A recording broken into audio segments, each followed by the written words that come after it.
scary, he's not nice, maybe even a little funny looking. But actually, he's one of the most charismatic and manipulative people in history. This man is Grigory Rasputin, and he was able to manipulate himself into a right-hand position of the Queen of Russia. In fact, Broderick Basewith, in his 2016 article in The Observer, described him as a mad monk, an insatiable satyr, and even a faith healer who bewitched the hysterical empress. This story is intriguing and maybe even a little hard to believe, but I hope it'll captivate you just as much as it captivated me the first time I heard it. So today I'm going to tell you about Rasputin's rise to prominence and his death. So Rasputin rose to prominence from a very humble background. Amos Chappell wrote in his article published in Radio Free Europe in 2016 about his journey to Pokrovskoye, Russia, which was a small village in Russia that served as a hometown of Rasputin. He describes the contrast between that small village and the glamorous palace. And he says that the village was very humble, it was full of peasants, and it was just so different than the lavish palace. So how did Rasputin get from such a humble background to a position of such high power in the palace? Well, he began as a traveling religious man. He devoted himself to helping the spiritual crises of other people. And his natural charisma was so strong that he built a really powerful reputation. And he convinced people that he actually had spiritual gifts, and people often described him as having a holy aura. Eventually, he worked his way to the palace, where he was able to gain the favor of the Tsar and the Tsarina within days of meeting them. In fact, Lisa Bowman, in her 2018 article titled Rasputin the Mad Monk, says that he was able to gain the favor of the Tsarina Alexandra by curing the Tsarevich, which was her son, hemophilia. Hemophilia is a condition in which the blood doesn't clot, and it's really common among royalty. So because of this, the Tsarina was heavily grateful and indebted to Rasputin, and this in turn allowed her to be heavily influenced by him.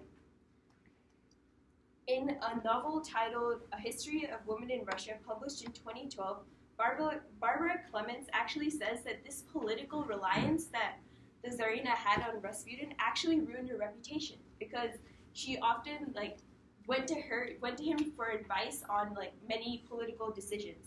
So people began to spread rumors about her, saying she was a German spy, or even the mistress of Rasputin.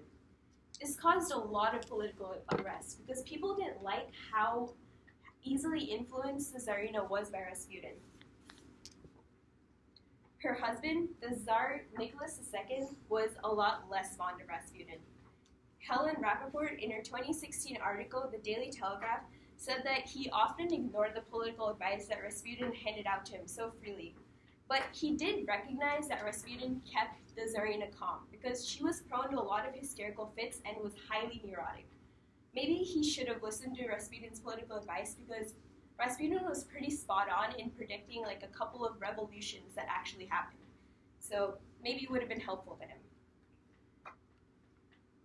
So all of this caused a cocktail of political unrest. People didn't like how much the Tsarina was relying on Rasputin, and the Tsar Nicholas II wasn't very capable of ruling Russia. And as you know, any cocktail of political unrest leads to one thing: an assassination plot.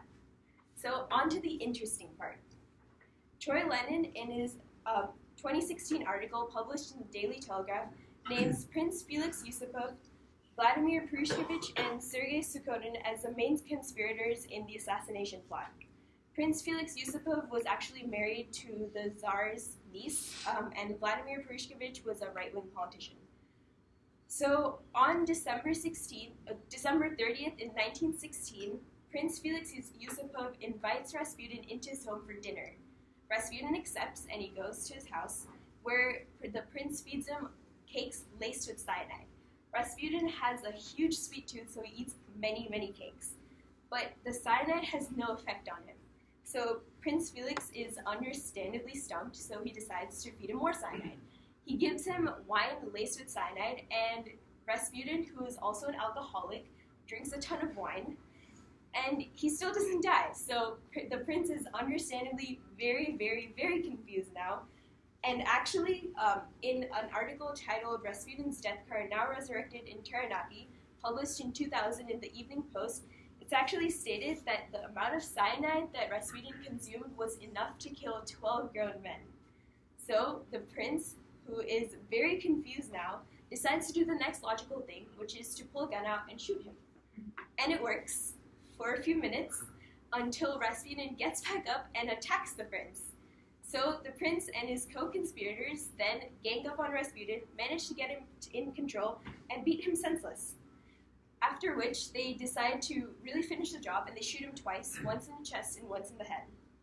And they tie him up really, really tight, and they travel to the Bolshoi Petrovsky Bridge, where they throw him off the bridge into the river. And it's December, so the waters are freezing cold.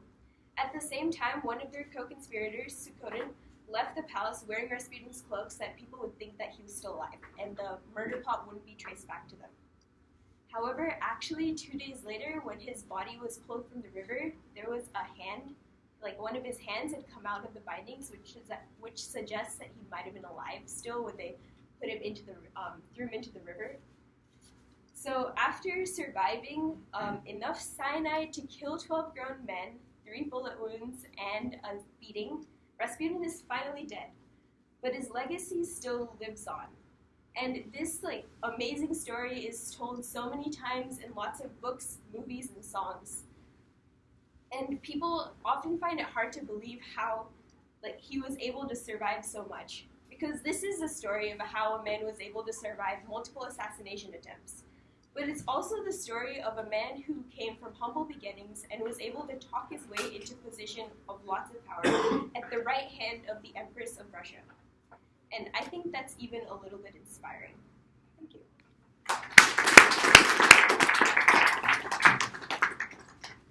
Okay.